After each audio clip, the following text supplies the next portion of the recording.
Hello and welcome to episode 87 of the Perth Paisley podcast, a podcast dedicated to Heart of Midlothian Football Club with myself, Adam Kennedy, and Daniel McIver. How are we, McIver? I'm doing good. I've got a new phone, so that's always a new experience. I've become that person, but that's my personality now. I have a new phone, so it's the main thing I talk about. And it's too bright and sunny, and it's already getting too warm. And oh, yep, you too. Sorry. I know that you just started to record here, but we're recording on the night of Dundee playing Hibs, and Dundee just taking the lead at Hibs against Hibs. Niall McGinn, sorry, I had to chuck that in there. This is the best intro we've ever had. I'm now amazing. How are you? I'm great. I'm even better now. I was literally the most Kravitz so-and-so heading into this podcast recording. I just have a little nosy there at my phone, and lo and behold, my mood is instantly picked up. That's fantastic. Until the end of the podcast when it's 4-1 Hibs, and it's just like, nothing sure. Obviously, by the time that this is out, you'll know what it was like last night. But as we're recording, that's a great little laugh to kick things off. Fantastic. Well, I say this, we don't really got anything to stand on, do we, in terms of recent results, because we're going to get to our game at the weekend and another pitiful performance at Parkhead. However, we're going to go around the grounds, as we often do before discussing the Hearts match. The other top six game that was taking place on Saturday afternoon was a clash up in the Highlands, and Motherwell managed to claim their second league win of this calendar year. But it is an impressive one, obviously, to keep their European dream alive, beating County 1-0 up in Dingwall, courtesy of a Kevin Van Veen penalty. And then the other clashes on the Saturday were amongst the bottom six. We've just touched on Hibs because obviously they're there, given they're absolutely rubbish, and Aberdeen, who are equally as rubbish, drew one apiece at Easter Road. That was also the scoreline in West Lothian, as St Johnstone actually could have relegated Dundee prior to tonight's match as we record, but a Jack Fitzwater goal cancelled out Glenn Middleton's opener in West Lothian, like I say, with the Lions and Saints going head-to-head, sharing the spoils. And St Mirren beat a woeful Dundee 2-0, but it's great to see the D have obviously taken the lead so early on against Hibs. And Rangers beat Dundee United at Ibrox on Sunday by the exact same scoreline. So an eventful other 5 games, certainly in comparison to last week where there were literally no goals. But yeah, what did you make of the other quintet of fixtures, McIver? There was something to take from all games, really, because, well, probably with the exception of the Old Firm games where it was kind of just business as usual. But the Aberdeen Hibs game was really funny because there was that Bobby Madden moment where I don't even know who it is for Hibs. Like, is it Harry Clark? Basically, like... He's talking about the one on Ferguson? Yeah, high kicks him in the face, and then Bobby Madden goes, actually, it's a Hibs free kick. Then you see him stop and then go, oh, wait, this is probably a foul to Aberdeen, so therefore it should be a penalty because it looked like it happened in the box. No, actually, I'm going to give it 4 yards outside of the box. He needs to stop mixing his cereal with his whiskey, doesn't he, Bobby Madden? I mean, seriously, what does he have before he goes out on the park? I genuinely can't remember his last decent Has he ever had a decent refereeing performance? I can't think of it, whatever it was. There was also a pass back in the first 2 minutes, which wasn't picked up upon. It did. It got picked up, and Hibs did a weird thing where it was literally a yard out. Joe Lewis picks it up a yard out, and you think, and I was listening to Tony Anderson from the Terrace speak about it. He assumed, and every Hibs fan in there assumed, that they would take it from a yard out because it's like if you just put power on it, it's in. It's good because obviously you can't score directly. Was this on Sports Scene? I've not actually seen Sports Scene. I don't know. I've just seen. I've seen this incident. Obviously, you can't score directly, but you can shoot, and if it hits off an opposition player, that counts. So the assumption would be that, but they actually ended up taking it from 6 yards out, which allowed there to be a gap for the Aberdeen defence, entire team, to rush, and it deflected off them and went out for a corner and led to nothing. So well done, Hibs. That was amazing. Charlie Adam just trying to relegate his boyhood club is the best thing ever. I love this love-hate relationship that Charlie Adam and Mark McGee have since adopted. When Mark McGee was first appointed as Dundee manager, he was asking like who the captain is. It's Charlie, isn't it? It's like building up that they're mates. Charlie Adam must hate Mark McGee. That is the only plausible, conclusion that I've reached. What is he doing? I genuinely Alex Grieve can't believe his luck. He tries his best to miss it as well. Grieve is almost like, oh no, I can't score for this. This is unfair. But yeah, like that was amazing. We've seen many a mishap in Scottish football. Like I know that recency bias comes into stuff like this, but for the life of me, like that's so bad it could be looked into match fixing levels of bad. I'm usually the one to throw out the allegations, but I'm not making those claims. That's so bad. But the only other kind of mishap that comes to mind, I don't know if it's just because we're Jambos, is Jordan McGee up at Pittodrie. Yeah, that's one that I often think of when people speak about that. But that, like, what is he doing? I have no idea. But yeah, it's annoying that they couldn't have got relegated in that game. And it looks like they technically won't get relegated. No, exactly. We're hanging by a thread here. Yeah, and then it would be the most Hibs thing ever that Mark McGee has not won as Dundee manager yet. And then the second last game, they host Hibs, and that would be the match. See, this is bad though, because as you say, everybody knows what the score was as they're listening to this. So we could be laughing at this, and then it's that's true. They're uncomfortable winners. Dundee coincidentally travelled to Livingston, so that could be their first win, or it could be, their second under Mark McGee. We don't know. Let's see. And then Motherwell won, and it was like, I did not see that coming at all. I'm glad they did, because as I say, I don't want Ross County getting to Europe. But why? Because of Malcolm Mackay. I don't want him managing in Europe. Fuck that. That's an embarrassment for us as a game. If he gets the accolade of managing in Europe, fuck that. So instead, we've got Graham Alexander who rages at his own fans and then delivers results for them. Aye, but that's fine. That's not like controversial in job. Alexander. He's mental. I like him. Yeah.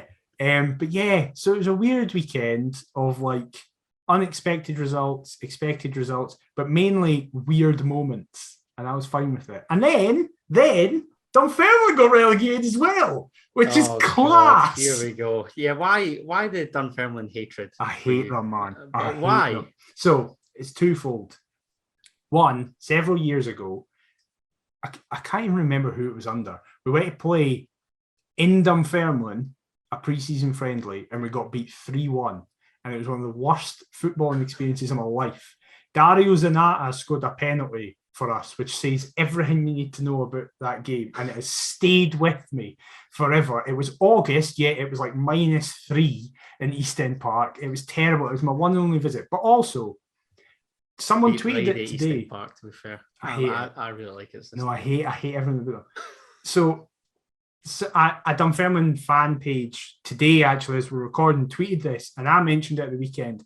There's very much a sliding doors moment between our two clubs where they beat us 2-1 in the championship season. You go 4 points clear, 4 games into the season. Oh, good God. And I vividly remember a bunch of Dunfermline fans properly going, this is it. Nielsen's shit. Hearts are going to ball this. They're coming down here thinking that they're going to win every single game. We've beaten them.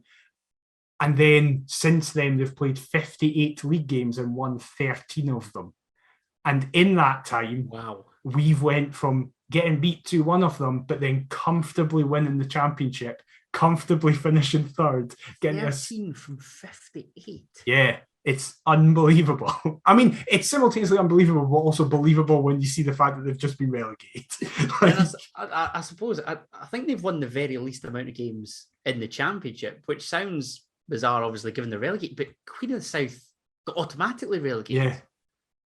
So yeah, it's just fun. And I don't like this thing where they think that they should be competing for the title. Like, we've seen it in our lifetime. Just because you're a bigger club doesn't mean you have any right to compete at the top end of a table. You need to actually do it. And now... Don't we know it? Yeah, exactly. That's what I mean. And now they'll be competing for the League One title. But what's really funny is that there's 4 clubs in that league that will be looking to win the league. And we know I'd say more than that. But my point is, we know that only a maximum of 2 can go up. Can make it up, yeah. I mean, you'd be looking at it, probably the loser of Airdrie Queen's Park in that playoff final, Dunfermline, the Scottish Sunderland Falkirk, who are remarkably still there. Kelty. Alloa, potentially. Yeah. Given it was a disappointing season for them. Montrose have been kicking about for a couple of years now. That's virtually 6 teams. League One's going to be class next season. Honestly, I was begging that Ayr were going to get relegated in the hope that I could nip along to some games and maybe do some work for them on the side, but I'm raging that they stayed up. Well, I'm not. I'm buzzing. And I've got a soft spot for Dunfermline. I don't know why. I quite like the 5 clubs, but you're not having that. I don't like any of the 5 clubs. I don't like any of them. Not. I suppose my Wraith Rovers soft spot is somewhat diminished given obviously recent events, but hey, John McLean's now left as well, so come on the Bairns for the League One title. That's who we want. If they don't win the league now with John McGlynn and they're still a full-time team, they're never getting into that league for another decade. Queen of the South are another. Oh yeah, of course. Yeah, that's who I'm thinking. Another full-time team. That's 7. Let's 3/4 of the league. 4/5 of the league.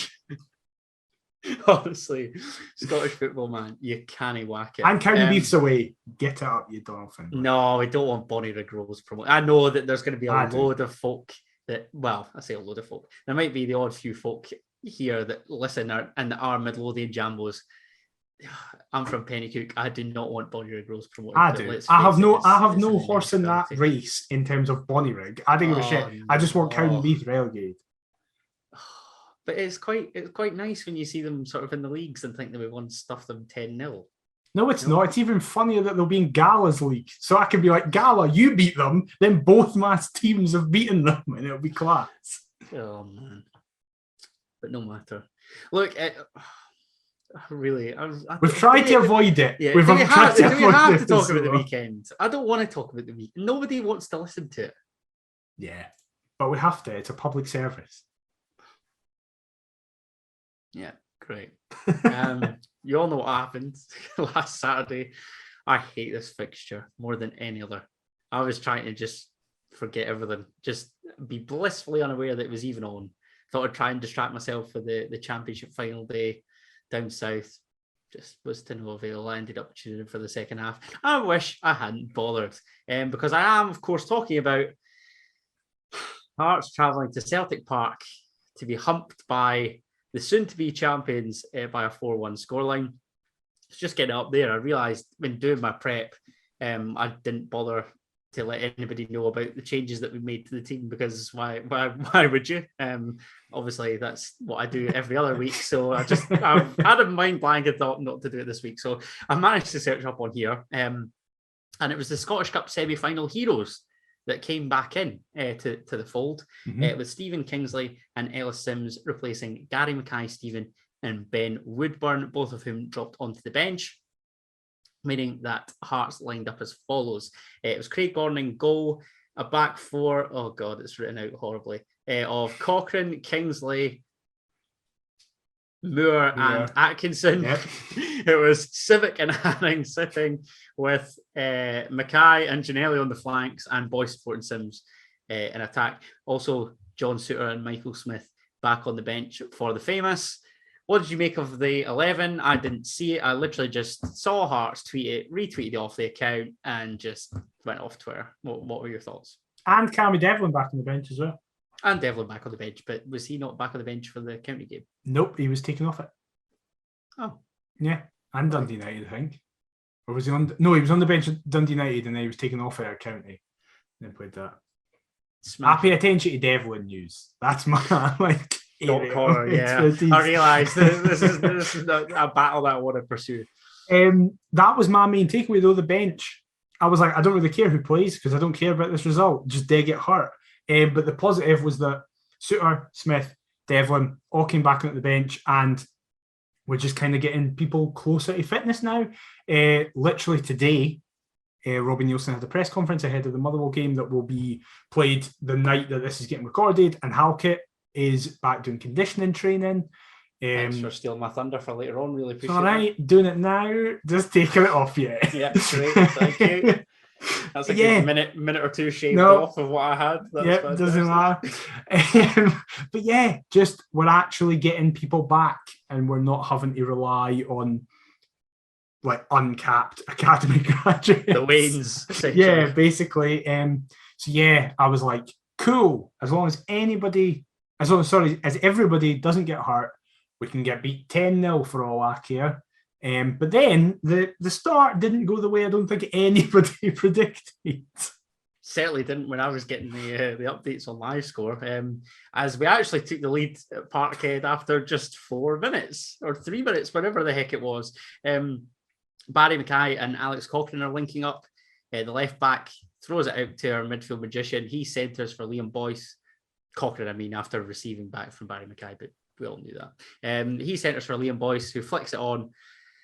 Ellis Sims thunders home. I wasn't watching, hold my hands up. But once I see it back, yeah, that's nice. Hint of offside for you, MacIver? I don't think so. I can understand in the moment when Laurie and Rob are watching it and they go, oh, he looks a bit off. But I think as soon as you see the replay, for example, if this was VR, that would be given as a goal because Starfelt's foot is in line with Sims. He's physical, like the rest of his body isn't. I was going to say, it's sort of like his chest and whatever, that there's that little bit of doubt in there. Yeah, he's physically ahead of Sims, so it makes Sims look more offside. However, you can see his foot is like Sims is onside because of that. And I saw some people be like, oh, listen, that's fine margins. We're going to have to get used to that moving forward because that's how it will be. It will no longer be just looking at it. It will be, are they actually offside or not? Which it should have been for a very long time. We're going from strength to strength. I'm in favour of it. Once again, I'm passing. Can't wait for it to be, introduced just after the World Cup. Great. It's going to be some laugh. What nonsense timing, honestly. It's a great hit. Sims is just too good, and it's annoying me now. Please don't. Because it's like, fuck's sake. Could you know I just went since the semi-final, could you know I just been rubbish until the final? So Everton don't pay attention. But Everton are now really good. Well, that's what I was going to say. I have no affiliation to any real English team, if I'm honest, but I've never found myself being so ardent to check a team's results week by week in the hope that Everton can preserve their Premier League status. And Ellis Sims returns down Gorgie way because I really don't want this to be a Jimmy Dunn situation. It is. Oh, it's worse than a Jimmy Dunn situation. It really is. He's actually a striker that scores goals. He's getting to Zfuke level where it's like, oh, imagine if we kept him for another season, but we can't because of that was a similar thing with Zfuke as well, where it was like we just couldn't match financial clout with his parent club at the time. Like it was just completely off the table. And I worry Sims is going to be like that as well. Screw you, Groningen. Everton, don't be a Groningen. That's what we want. Shambles. We need big Simsy for. Well, that's the title. Yeah. Don't be a Groningen. Don't be a Groningen. And listen, the loanee could have grabbed his second just shortly after. Josh Ginnelly races down the right. A decent delivery from Gino. I was amazed once I saw the highlights back. But Ellis Sims can't quite connect and Joe Hart's out to gather. It seems as though we'd actually made a pretty solid start. And that's a rarity. The rare, yeah. It was weird. So I was watching it. I said in the podcast last week I wasn't going to because I thought I was going to be having plans on the Saturday, but all of those plans got moved to the Sunday. So I was like, I'm actually now free. Should I watch it? Should I not? And I was like, right, I'll stick it on. And then we started winning. And I was like, oh, this is a great decision. Well done, Daniel. You've smashed it here. And yeah, the first, genuinely, this might be too generous. People might say it's too generous. But I would say up until we conceded, we were totally fine. We were, again, it's the only way you're ever going to get a result against the Old Firm. I don't think all of it was because of how good we were. Celtic were clearly off the pace. I don't know why, but they looked rattled by something. And we took advantage of that in terms of we were pressing high. We were actually keeping a foot on the ball for that period of time, which is, again, a rarity in Glasgow. Often it's kind of just frantic, which is what it then became. But for that opening period of time, I was actually thinking it's going to take a lot to maintain this. But I think it was Rob who, Gordon collects the ball on the 10th minute mark, and Rob goes, right, that's 10 minutes done. Only 8 more of them to go, and we can do this. And I think that was how every Hearts fan was viewing it. It was like, right, just keep getting through 10 minutes of being fine. That's what everybody does when they're in like the last hour of work, innit? Yeah, exactly. Really, yeah. Just like, that's 10 minutes done, another 5 of these to go, and I'm there. Yeah, exactly. It didn't happen, but no, it didn't. And in response, I think what we've really done there is just poke the bear. That's what I said on Twitter. I was like, I cannot wait until Celtic actually turn up and we get battered. Yeah, like if we're gonna score at Parkhead whilst at 0-0, the 4th minute's not the ideal minute. No. If you'd stuck maybe an 8 in front of that and sort of held on for a good 6 plus, I don't know, they'd probably give another 4. So a good 10 minutes at the end, then we're maybe with a shout, but it was a big ask. And certainly when I'd seen the highlights back, there's a couple where David Turnbull, I think he was making his first start for Celtic since the League Cup final. Ages at least. We didn't make him look out of place because he seemed to be at the heart of everything in kind of response. He shot straight at Craig Gordon. There's one where he centres for Kyogo, but he nods it wide. But it's only a matter of time, really, isn't it? Callum McGregor pulls it back for Furuhashi. Gordon palms one away before Cochrane clears, but half an hour. The hosts draw level. Toby Civic's fouled. Greg Taylor and David Turnbull link up. Gives it on to Jota, who just knocks past Stephen Kingsley, runs past him with ease. Nobody's tracking, dies in Maida at the back stick. Jota centres for Maida, and he just coolly converts past Gordon. 1 each, and they're back on level terms before we know it. The word you used is very important. Toby Civic is fouled and nothing's given. So I wasn't watching the Sky coverage. I was watching the Hearts TV coverage. However, nice. My dad has given me on quite good authority that who was the commentator for the Celtic guy in commentary for Sky? I can't remember who it was, but whoever it was. Andy Walker. Yes, Andy Walker. Thank you. Andy the shit talker Walker. Andy Walker apparently goes, yes, it's a foul, but Celtic still have a lot to do.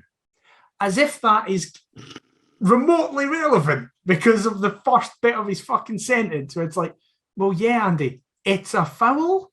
So therefore, it doesn't matter. Celtic could have another 4 football pitches to run down. It's irrelevant. It's a clear just foul. Speaks volumes, doesn't it? Yeah, and it's like, listen, you might have this in your notes, so correct me if this happens before or after this moment. But I feel it happened when it was 0-0. When it was 1-0 to us. Kyogo fouls Atkinson and he goes completely down the back of his Achilles, studs up. And was it Don Robertson, the ref? Your guess is a good I think it's Don Robertson because he goes like this. You see it on the TV, and I've watched this back on the Sky. He goes like this, and he's pointing for people who aren't watching us on YouTube. He's pointing to different areas of the pitch and goes 1, 2, 3, 4 to Kyogo, implying there's been 3-4 fouls, and then goes 1 more and you're booked. Like how?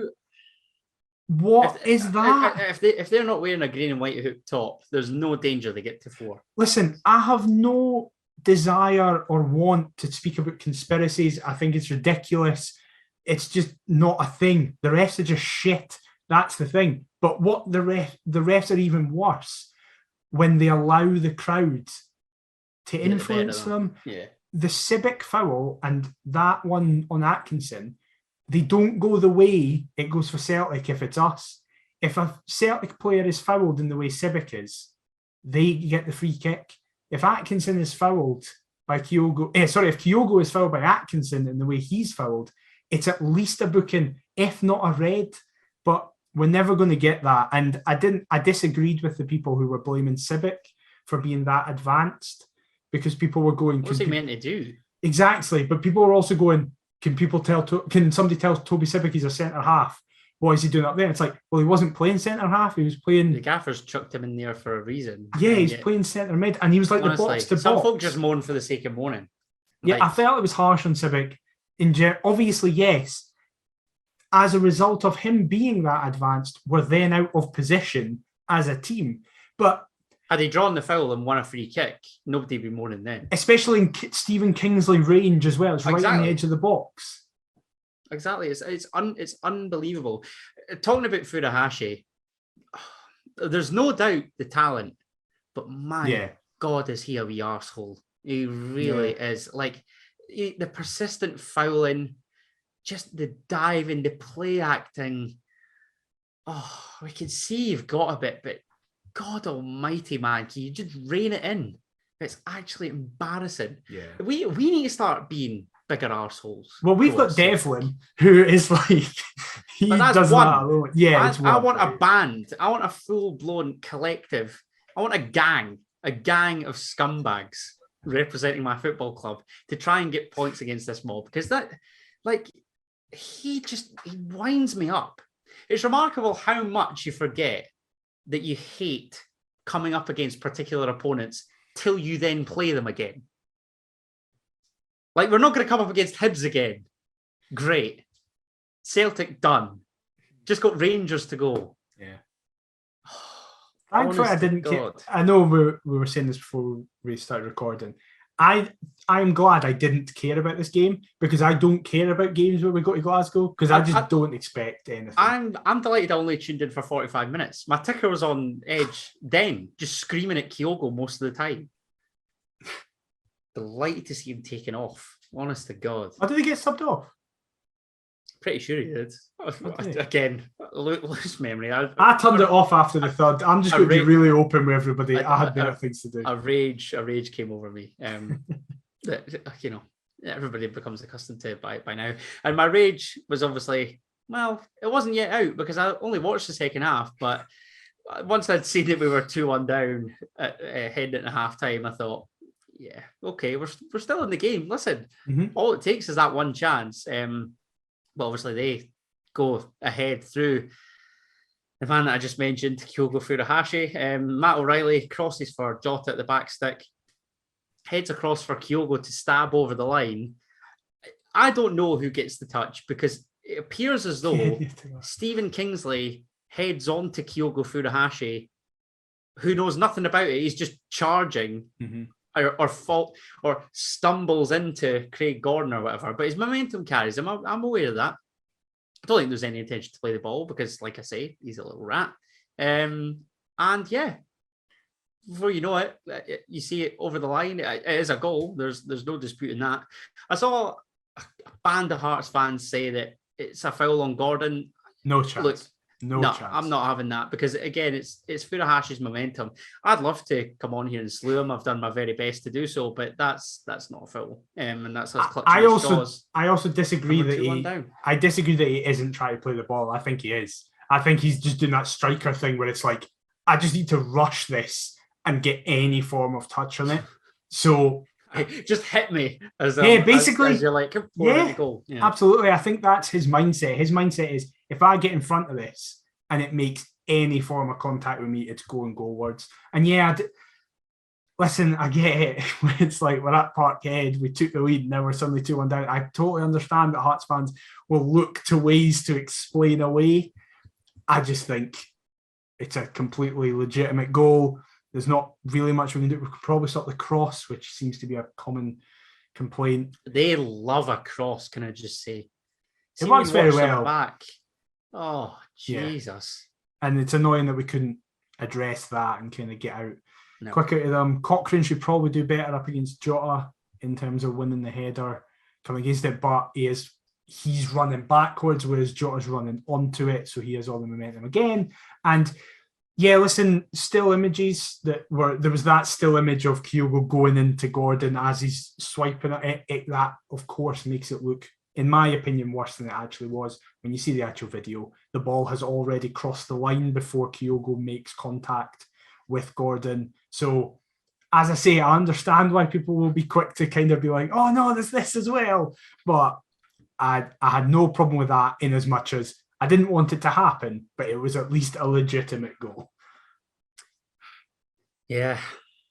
And it went from bad to worse. I'm just going to talk about the goals. Like, oh yeah, there's nothing else. Discuss the chances till the cows come home, but who cares? Who cares? Because we didn't create anything. Like, it's the same as always. It's backs against the wall. I was just amazed that we took the lead, and this is where I should probably explain my bet. Yes. Hibs have just scored. James Scott's just fucking scored for Hibs. Great. It's all going wrong at this point. Just as I say this is why you don't gamble. I thought, do you know what? I'm not going to watch the game, but I'll try and be clever. I thought I predicted 4-0 on the podcast last week. I thought 4-0 on my who scored. I'm going to go for it. It's been in my head all day, all week. And I thought, I'm not going to go for an exact score because that's always dodgy in terms of a bet. So I thought rather than back the 4-0, I would go Celtic -3, 4-1. I thought slap a wee tenner on that. Easy money, easy 50 quid. And of course, toward the end, as I see Celtic grab their fourth, I'm like, had they not scored just once more, or we hadn't scored, I'd be in the money. But that's life. So yeah, there's a lesson, team. Obviously, you're told don't touch your own team. Don't bet against them either. But if you are, be absolutely adamant that it's coming in. And yeah, let's just talk about the other goals now. Greg Taylor crosses to the back stick. Matt O'Reilly takes one touch, slams past Gordon from a tight angle. Great goal. Yeah. Goal. Into the far corner. Gordon gets a touch. By that stage, it was game over. And then Kingsley went close with a free kick, in fairness, with boys shooting straight at Joe Hart, but nothing to really shout about. And Georgios Giacomakis off the bench, I think, makes it 4. Taylor, Forrest, the big Greek, and Hatate all involved. Gordon saves it, but they recover. And yeah, the big man slams home from close range. So 4-1. Great. Delighted to see my bet not come in. Thanks, Hearts. I'm not arsed in the slightest. Nobody got hurt. That is, as I've made it very clear on these podcasts in recent weeks, that is the only thing I care about. We can get beat whatever scoreline we want. It does not matter to me as long as everybody stays fit. And everybody stays fit. We're now getting closer with conditioning. I'm a happy man. Yeah, I wish I could say the same. You were on about kind of a plethora of players there. You were wanting to talk about Taylor Moore specifically. I thought that we could touch on the loanees because obviously as we end the season, I think it's abundantly clear that it's probably a case of keep 2 and lose 2. I agree. Out of the 4. Yep, I would definitely agree with that. So you're going to keep Taylor Moore and Ben Woodburn, yeah? Yep, definitely make them captain and vice-captain next season. Cannot wait. European push. Whoa. What about Lloyd Demure? He's above that. He's taken Nielsen's job. He's going into the dugout. Remember, we've still got him to come back. I cannot wait! Honestly, this is going to be fun. But yes, Taylor Moore, carry on. Floor is yours. I have felt he's been good in recent weeks. I know it's weird to say after he's just conceded 4 at Parkhead, but I actually felt like he's been solid since coming in for Halke basically at half-time of the semi-final because it was a minute into the second half. We were all worried. It was like, oh God, Halke's going off and Taylor Moore's coming on. Great, we're going to get beat here. But since then, I think this has been his best run, personally, just in terms of his own individual performance.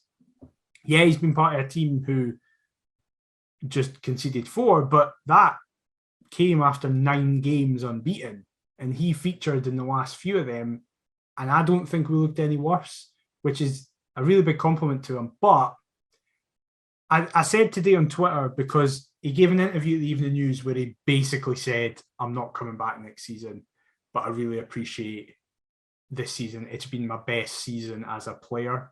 In terms of very complimentary of Robbie as well, wasn't he? Oh, he loves Robbie Nielsen. He's a huge Robbie Nielsen fan. Who isn't? Because even you are now. So huge is a big word. Right. I'm a fan. Well, I'm a fan. Yeah. Bobby Gaffer, hi. I know you're watching. Yeah, exactly. He was very complimentary of both Nielsen as a person, but also Nielsen as a tactician. which was really interesting here, actually. And yeah, he just seemed to have loved his time. But I said on Twitter, that he was the archetypal loan player. He had some good spells, he had some bad spells. I think it probably is best for him not to come back next season. I think if he was available on a free, that would be a bit different. Because when we're going into a European campaign where we're going to need a bigger squad, I don't think for like a year or two. Yeah, like I don't think he would have been that bad as a rotation option, but I don't know if he'll have wanted to accept that position. But he's still got an extra year on his contract at Bristol. We should not be buying him or anything like that, in my opinion, at least. But I think we all were as well as a fan base, kind of in the winter months, we were all quite turned off Taylor Moore because he kind of had that game against Motherwell where he got sent off. I was going to say exactly that. You've literally taken the words out of my mouth. I thought we're going to touch on, the game at Fir Park to kind of close off along with Rangers at Tyney. And yet Fir Park was where arguably it changed for him. Mm-hmm. He was sent off, wasn't he? Yeah, he was. Yeah, double yellow. Yeah. And because he was actually looking all right. Up until that point, yeah, he was actually pretty solid. I remember, because that's when Suter was missing for a period of time as well. And it was like, we weren't missing him that badly. And then Halkett got hurt. And that's when took a wee bit of a wobble. And then... Yeah. But fair play to him for coming back in and being that. Well, I don't think he's at Kingsley Halkett Suter level or anything like that. But no. I think he's been solid the last few weeks. And I definitely do agree. I know some people will disagree with having Cochrane back, but I've made it pretty clear that I think he would be a great addition. I think I'm right in saying he's out of contract with Brighton at the end of the season, but they might have an optional year. I thought it was you that told me that he's got a year left. I think they have an optional year to extend. And because he's under 23, I think we need to pay a development fee. Is that right? I can't remember the rules between England and Scotland in terms of development fee. Right. I can't remember if we paid a development fee for Benny. Even though we got him on a free. I thought that was an undisclosed fee. No, see, I thought we got him on a free. So I don't know. I'm not totally sure, but regardless, I think we should get Cochrane. Good thing we're not in charge of the transfers. Yeah, exactly. However his contract situation is, I think we should try and get Cochrane back. I know he's not for everybody, it seems, and I'm not going to sit here and be like, he's been amazing in every game he's played, but I think he's been very consistent over the season. And again, the European squad thing is kind of my biggest, not issue, it's a great thing to have, but it's making me think more about it sounds really ungrateful. Yeah, it's such a novelty to be actually worried about a squad instead of, we're so used to having a first 11. 2 fixtures a week, man. Holy. That's going to be ridiculous. It's going to be mental. But yeah, I would definitely, in my opinion, if it was up to me, Robbie and Joe, if you're listening, I would be breaking the bank on Sims, but I don't see us getting Sims at all. No chance. No. Come on, Everton, stay up. Exactly. But even if Everton stay up, I still don't see us getting them at all. No, I don't. I think that's it. I don't know, man. Everton just chuck money like it's a strip club. I could see them wasting dough on a striker or two. I don't know. I feel as though this season, with Calvert-Lewin being out, they've not really had anybody that's been able to. Rondon's leaving at the end of the season as well, so they're probably going to bring in somebody. And it's funny, you've just triggered something there with Rondon, but it shows you that Ron the Con has no idea what he's doing at Hibs, because Hibs have got that link with Brighton. Cochrane's come to us and been fantastic on loan from the Seagulls. So I'm not the biggest fan of Brighton, but I like Alex Cochrane. Same. Nice. So, obviously that's us touched about 3. The other being my doppelganger, and you're not having him, no. No, thank you. I think his wages would be too high. Listen, the last 2 games he's had, he's actually been all right, but for me, it's too little, too late. I can understand the logic with people saying, again, it's a free and it's somebody who might improve, but as soon as I see Hearts fans talking about resale value, I did hear about that. Yeah, we've lost Callum Patterson, Jamie Walker, Sam Nicholson for buttons. Aaron Hickey for less than he should have been. When we had a golden generate, Aaron Hickey. Nah. Yeah, I don't. Again, though, I do get the argument where people are like, it's a European season, we need a bigger squad. But I would only be happy with it if he was taking a considerable pay cut, a squad player wage. Yeah. Then I'd be happy. And ultimately, we'd find with European football now as well. You'd like to think we can get. Yeah, we'd like to think that we'd have a couple of players that think, do you know what? Hearts didn't really appeal to me, but now they've got a wee Europa League or a Europa Conference League group stage, you know, 100%. Games are going to be televised, whatever.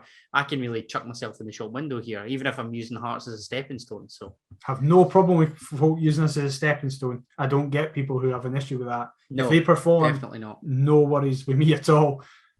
Exactly. They'll ultimately give us great times and then look to seek even greater times. So it's a selfish business. And one player that did give us some great times, particularly in Robbie Nielsen's first spell in charge, was Jamie Walker, who I'd sort of briefly alluded to there. And the news broke that Jamie will leave Hearts upon the expiration of his contract in the summer and will join Bradford City. Hearts' statement says that the 28-year-old moved on loan to the Bantams in January, and after scoring 4 goals in 19 appearances for the League Two side, has penned a permanent deal at Valley Parade. I still find it mental that Mark Hughes is now his manager, can I just say, for anybody that didn't know that. A Hearts Academy graduate, Jamie made 240 appearances in a maroon shirt over 2 spells, notching 54 goals. He leaves Tynecastle having helped the club through 2 of its most challenging spells, firing the Jam Tarts to the championship title on 2 occasions.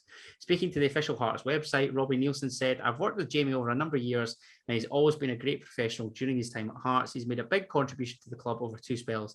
And we were all delighted for him when he broke the 50 mark for goals in maroon. Everyone at the club thanks Jamie for his efforts and wishes him and his family all the best at Bradford." Echo those thoughts, mate? Yeah, absolutely. I'm surprised to hear he's only got 4 goals for Bradford, just in the way they talk about him. The way they talk down there. Yeah, I think it might be a Barry Mackay situation where there was that period of time where Barry Mackay wasn't actually getting loads of assists, but you could tell he was really heavily involved. So fans at the heart of everything in an offensive sense, wasn't he? Yeah. So opposition fans were like, "Why do you like him so much? Look at his stats." But it was like, no, if you watch him, he's so crucial. I'd like to think it's almost as though stats don't define, watching football. I think they define 90% of it, but I'm very much a stats guy. I love stats. But I'm delighted for Jamie. He's found a level that he can clearly perform consistently at, and that was always his problem. It was just in terms of he could show it in flashes, but at the level we need him for, he isn't able to do that consistently. I hope he goes and absolutely smashes it. He's still, what is he now, 28? 28 is said, yeah, on there, yeah. So, listen. Prime time, innit? Prime time. Hopefully I have no affiliation to Bradford at all. So I hope they get promoted with him. I hope they do, that'd be great if he could do that. Fully deserved. And can I just say, you're talking about promotion there from League Two. Please tell me that you saw the chaos on Saturday afternoon with Bristol Rovers and our former player Sam Nicholson.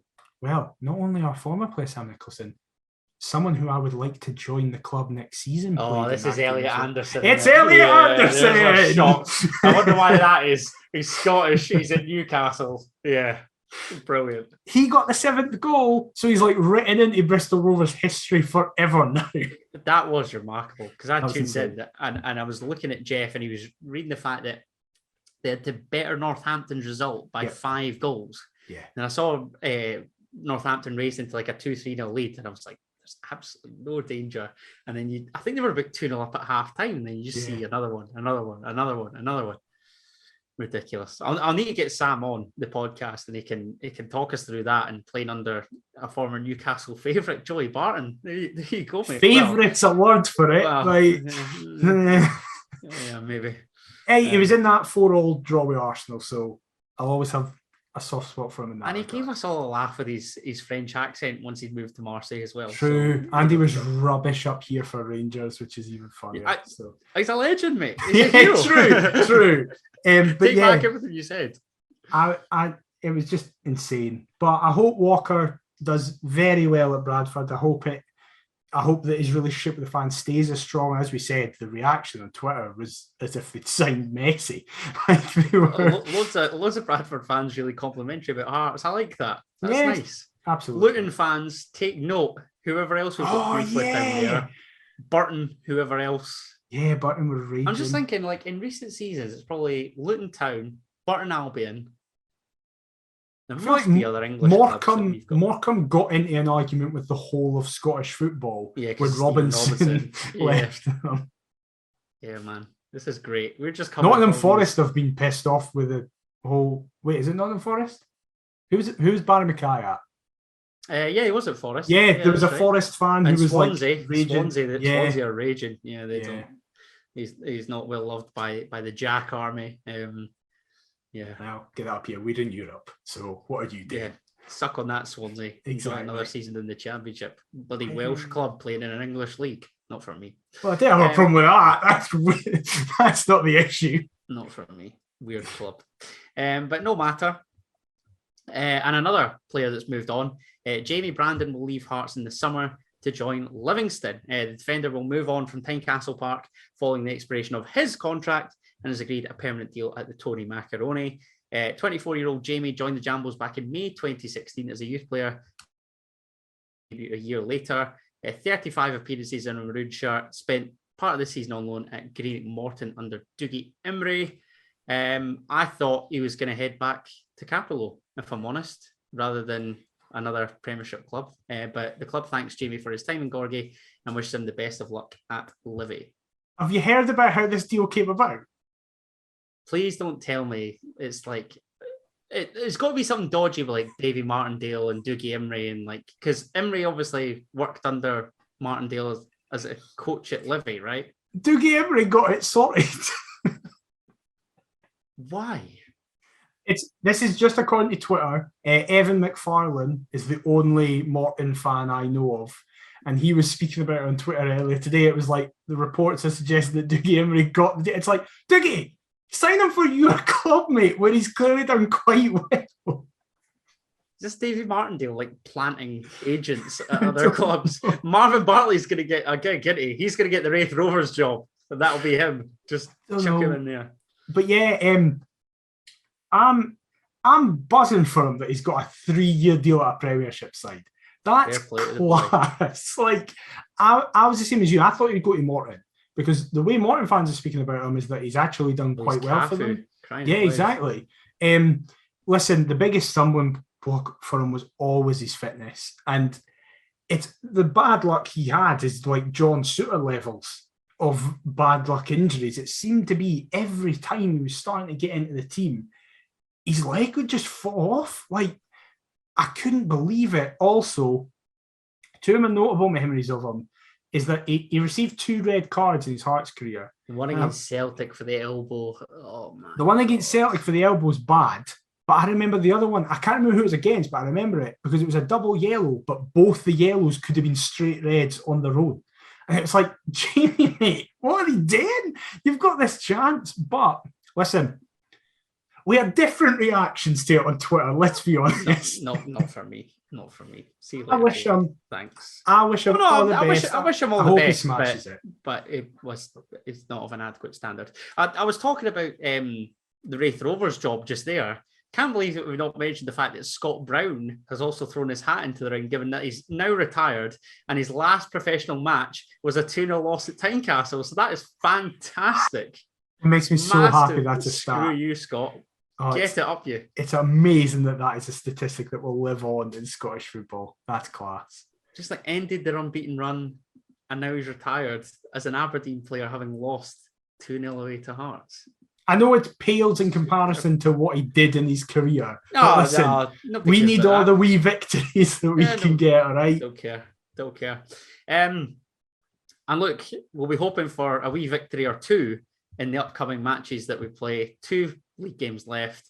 Let's be honest. Like, on cards on the table here, I am gagging on that Scottish Cup final. I need that shit because these league games, I'm sorry, but it just... Because like, nothing's really going to change. I've just felt an emptiness since that Derby win. I'm being totally honest. It's just the cup finals at the forefront of my mind. And I could not care less about the 5 fixtures between beating Hibs ultimately and that. I agree with you, but you've missed out a very important topic. the players and Sexy Peter Haring. No, I didn't give a fuck about the player of the year and all that. Peter Haring somehow got even more attractive by adding glasses. Oh my God, here we go. And there was a lot of debate online about the fashion wear of what our lot were wearing. GMS turned up in trainers. I was going to say, rightly so, with Gary Mackay-Steven and Andy Halliday. That jumper, come on. Alkit was wearing a jumper as well, in fairness. Oh, I did see that. Well, Halk, you're also on the list. No, but it was smart. They had ties and shirts on underneath it. Take this seriously. When you see the dapper nature of some of the other...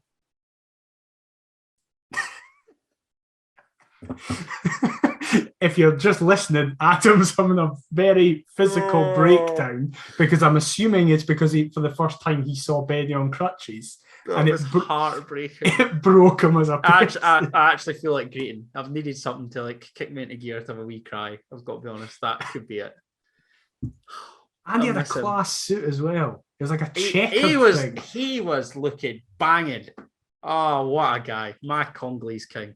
But Haring looked like... So Haring looked unbelievable.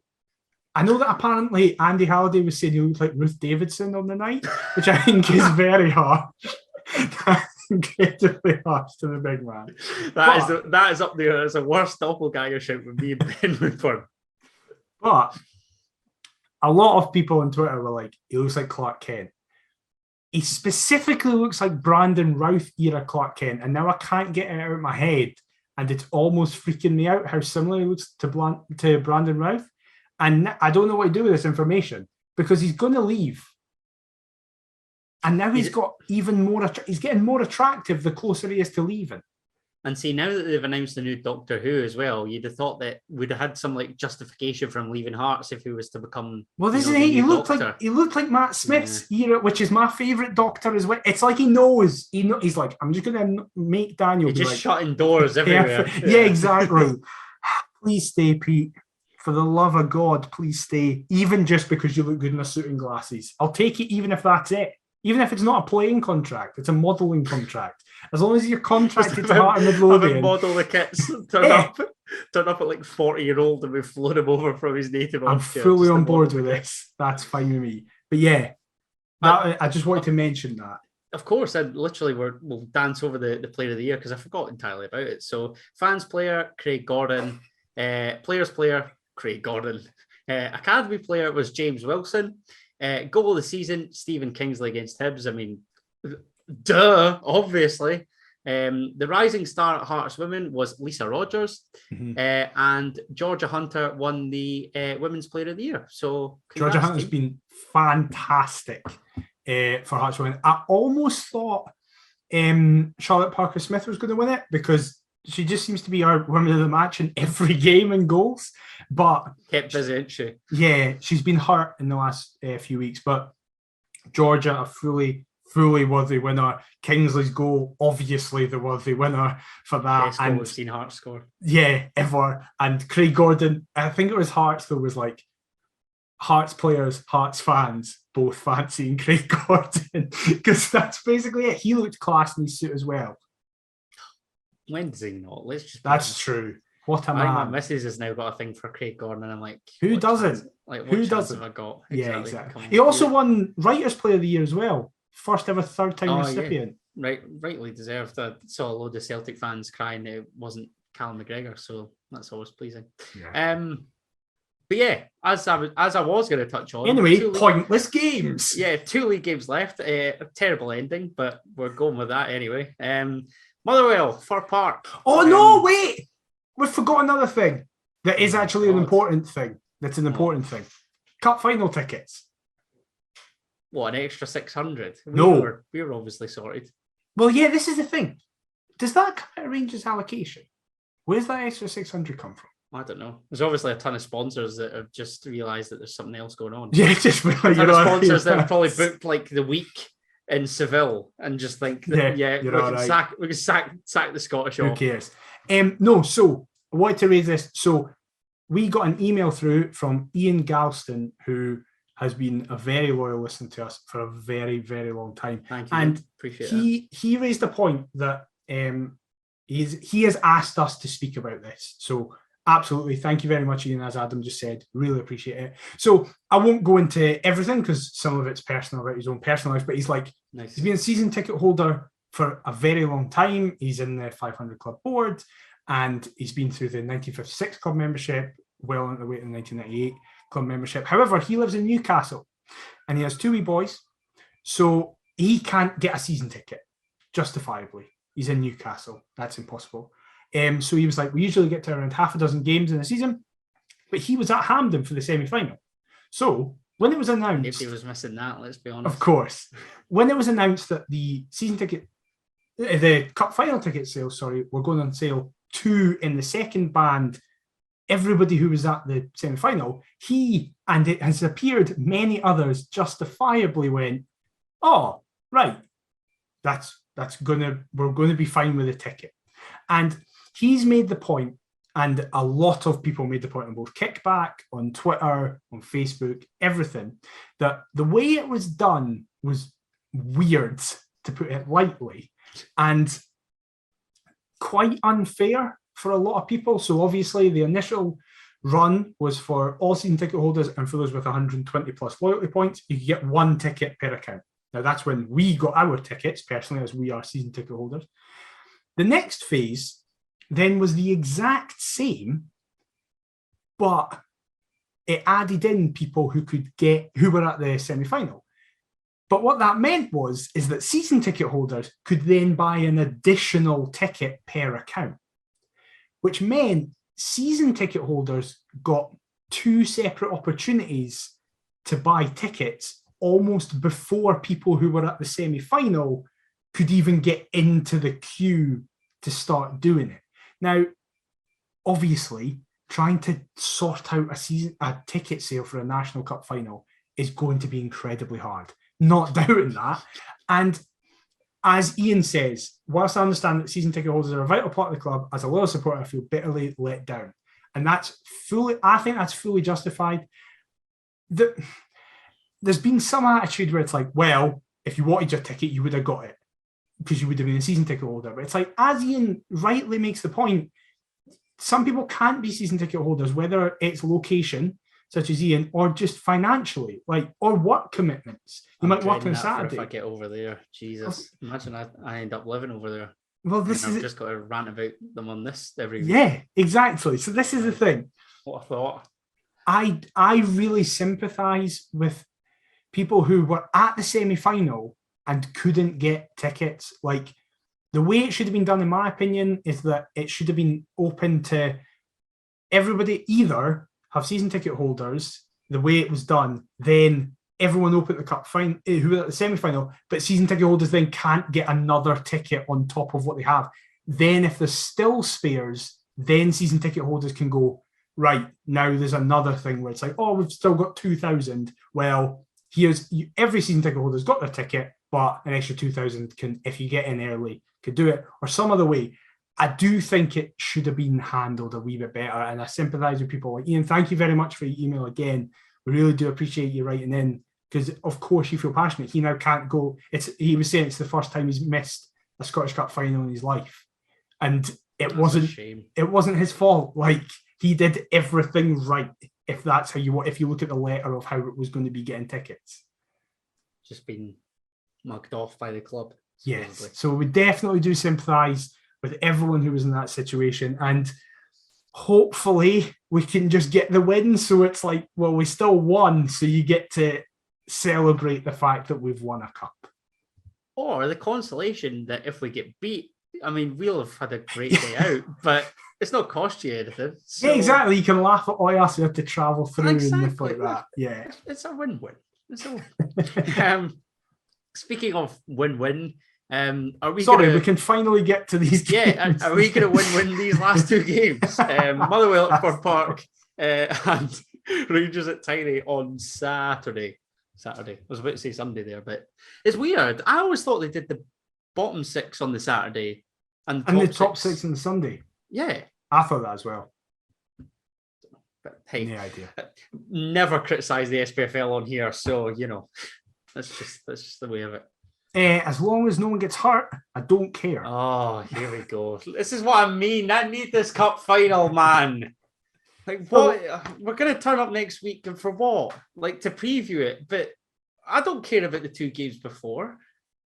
I'm looking forward to the Rangers League game because I want to see if Rangers play a single first-team player. Because that's the thing. That's on Sky, is it not? Surely. I've given the old man the ticket. Because, like I say, I'm skint. I can't make it up. Well, this is the thing, though. Obviously, this game was always going to be interesting because it was always going to be like the dress rehearsal, right? Yeah. Fuck the Motherwell game, by the way. Who cares? I know it's out tonight as this comes out, but no one cares. So if you're making your way to Fir Park, good on you. Just, you can turn off now. Yeah, like that. Fair play.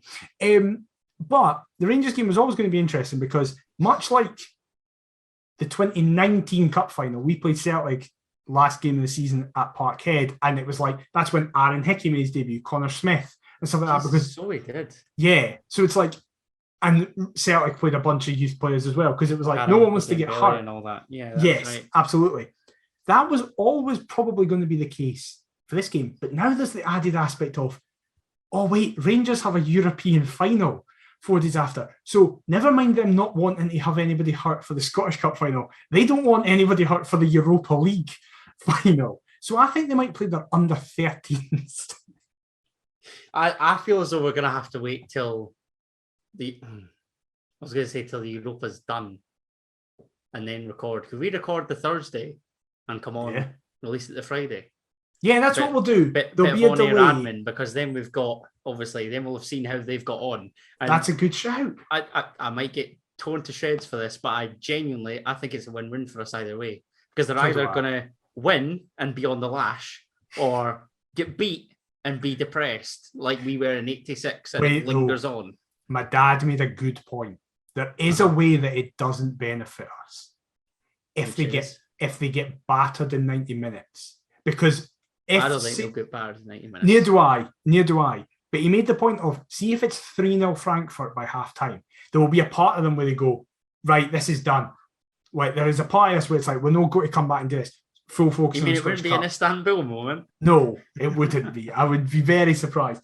But I think the way my dad put it was, I want their fingers on the trophy and for it to be ripped away from them. So they're within centimetres of getting it, and then they concede a 93rd minute equaliser.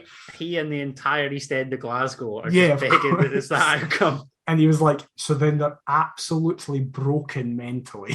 And then they turn up to Hampden devastated, and we could take advantage. I don't think it's going to have a massive impact, I'm going to be honest, unless it goes the distance to extra time. If it's 90 minutes... We want that. Yeah, of course. I don't care what happens in terms of the result, as long as it goes to extra time. That's all I want.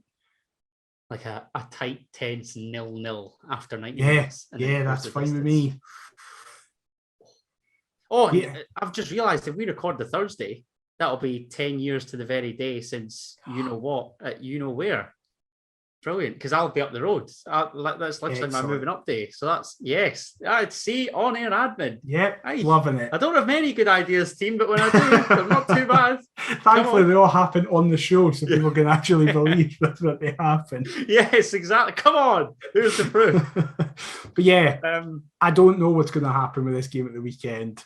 As long as nobody, especially in that game, as long as nobody I would just play like Mackenzie Kirk. Yeah, we want the wins. Macaulay Tate, all that. Ross Stewart and goals. Like, no one important, because I'm terrified that they'll get hurt.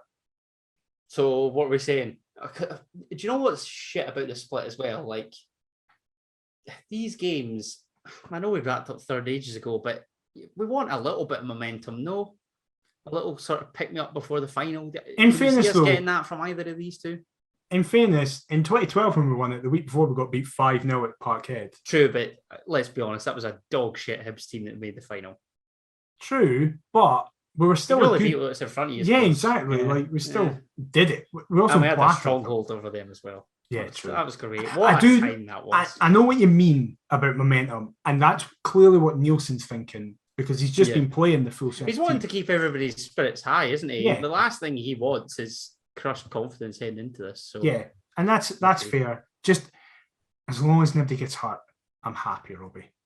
So are you making like a team prediction, score prediction, or anything? I think we'll have a very similar. I don't think you'll play kids. I think we'll have a very similar team to what we've seen recently. We'll probably get. Seems like Smith. Halliday, that's what I was going to say. Devlin, yeah. From what the gaffer's been saying, it seems as though they're all in contention again. I'd actually probably favour them getting the minutes in midweek. Yeah, absolutely. Definitely. And then that little bit rest, but we'll see. I don't know. But I'm going to go. I think for Motherwell, it'll be a draw. I think it's going to be a draw. I think it'll be 1-1. I said 2-1 for who scored, but I can see 1-1 as well. I can see 1-1. And then I think we'll get battered on Saturday against Rangers. But again, I'll go 3-0 Rangers. I genuinely think we could just get it doing. But as long as everybody stays fit, that's all I care about. Oh, that's fair enough. What about you? I'll say, I think 1-1 at Fir Park might be spot on, Because the thing is, they need the win. We don't. Yeah, we're on the beach. The only thing. That's what tempted me to put 2-1, but I'll agree with you and say 1 each. As for Rangers, again, they're going to have the Europa final, and the league will have already been lost. So what are they playing for, really? Don't know. Maybe a 1-0 or a 2-1 Hearts. Be optimistic. Don't know. Go for it. Oh, I like that. I like 2-1 Hearts because we start the season beating a team in Glasgow 2-1, end the season at home at Tynecastle beating a team in Glasgow 2-1. Poetic. Aye, and listen, there's loads of, these other little theories with regards to 98, the last time that Scotland were at the World Cup. Might get there again. And then there was a cup final that happened in May 98, which might be the cup final this year again. And there was a team that won it 2-1 in Glasgow. Might they do it again? We don't know. Well, we'll get to that next week because that'll be mainly the talking point next week. That has just made me clock, by the way. You're going to be, again, on air admin, you're going to be hosting the result. I know. Wow. Why did I get dealt such shit hands? Fine. I actually thought I'd probably rather the preview, but I'm gonna have to. I'm gonna have to face the music. You got a preview of the semi-final. Oh, no. Yeah, that's true. Yeah, that's fair enough. Swings and roundabouts, isn't it? Yeah, exactly. But we hope you have enjoyed this episode where it's just kind of been like, oh, we're getting closer to the final, and that's all we really care about. But league game's gone. Yes. Other news will scatter in there. It's random approach, and I think that's how every Hearts fan's mind is currently as we get ever closer. Rambled egg. But thank you very much for listening if you have made it this far. If you have, please share us about on all the socials. We're at Perth to Paisley on everything, on every social media platform. You can also get us at email, like Ian did, perthtopaisley@gmail.com. If you have enjoyed, please leave a like, subscribe, and comment. If you're watching us on YouTube, it's much appreciated. And if you just listen to us, please leave a review on your podcast platform of choice. We've seen, again, I keep saying it in all these weeks, but we continually see a rise in all of these, and it is hugely helping us. So thank you very much. Adam, where can I get you on all the socials? You can get me on all the socials to fire me abuse, all that good jazz, at Adam T. Kendall. What about yourself, mate? I am at DMcIver22. We'll be back at a later time at the end of the week, as we say, to preview the Scottish Cup. The big final. One, baby. Yep, against Rangers. Speak kind of about the league games and if there was any big moments that happened in them. But hopefully there wasn't and everything's fine. Until then, we'll see you next time. Bye-bye. Keep the faith, Mother Jai Tees!